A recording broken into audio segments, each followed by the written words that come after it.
Oromoon qeesii maaf hin taane jedha. Oromoo qeesii baay'inaan argisiirtani hin jiru. Tokkee wayii tokkee akka tasaa sanuu ka'uuf wal jijjiire bifa adda addaatiin Amaareffa kana qare jedhee malee beeta kiristaana keessa qiddaasiin Oromiffaan hin jiru. Amma waa'ee kana kan raggaafii gaafatan. ለምንድን ነው እኛ የቤተ ክርስቲያን ሊቀመንበር የማንሆነው? ኦሮሞ ቄስ የማይሆንበት ምክንያት ምንድነው? ያኔ ገጋፈተን ይጀናል ምን እንደክ ያሉትን ተረሰምታል ጀደን ቶክ ናኖ ከና ካሴቲ ሳምበስኒ ሙድፍና ይላልተኒ ማይጀድ ዱቅና መቻ አንሶት ቅስናን ይመኛል ከቶ የጋላ ነገር በጣም ይገርመኛል። ኤበዳ ሜረዴብ የደን አከለ ሜረዴብ ነተብ የቸት ዱቅና መቻ አንሶት ቅስናን ይመኛል ከቶ የጋላ ነገር በጣም ይገርመኛል። ኤበዳ ቱራፍ ተጎርግስ በደንጀት ቱሬ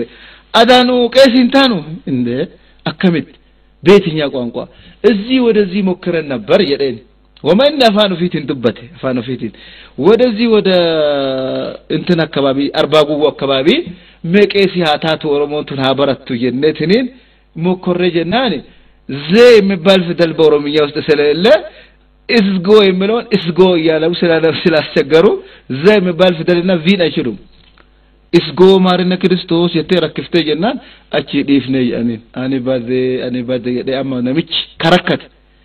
አዳቄ ሲንታን ፍንክ የቄሲንታ ማል መባኪያታ የደ ኢሱማ አኩመ ተሳደሙ ረብ ወንዱፊት ዋን ከነ ገጋፈቴ ዋን ተከተከነ ጋፈቴናን ለክተነ ብቻ አብቲ መዋን ብራለ ጋፈዱ የደ ሀርኪ ከሰኑ ቀልተኛችሳ የሮመር አሞዮ እስም ቤተ ክርስቲያን ተናፋን ኦሮሞትን እስዲ ሂመማ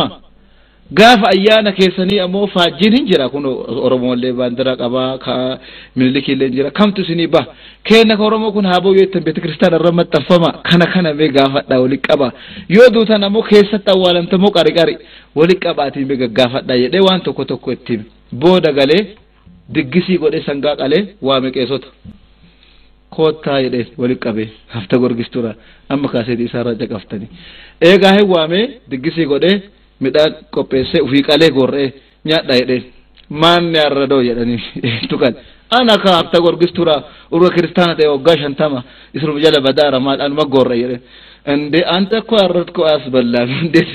akkam karkan ke beenyaachisu ena haga yoomi jedhe haga abba torba kristinaan sigeettut iska sabat abbaat haga sigeettut harkan keenyaachisu jedhanii ani bade daalattoota mataa dhagaa anu abba torba isin dide yaa amana kiyyaa jedhe akkuma namichi gaaf kaan jedhen dhageenne ajabdu arusiyan fuudheetini namichi amaartichi dhufee gondar keessaa dhufee naasti anta ይሄን ዳቦ በልተ ታውቃለህ እስቲ እንካ jedhe ዳቦ ዲፎ kana anta gaalla እስቲ mee kana nyaatte beektaa ዳቦ ብላ jedhe aare yeroo bittaati waa dubbatee danda'u ዳቦ harka fuudhee kana laale kun daalachi moxoggaan si magaafan kobarii baate fakkaataa mire jira akkuma asani tundalatoni horo wabirad de ma arshar ka kiyele zart ya amana kiya selfi hiyase gafasad irra anu abba torba isin dide isa wali gosofi qabate kono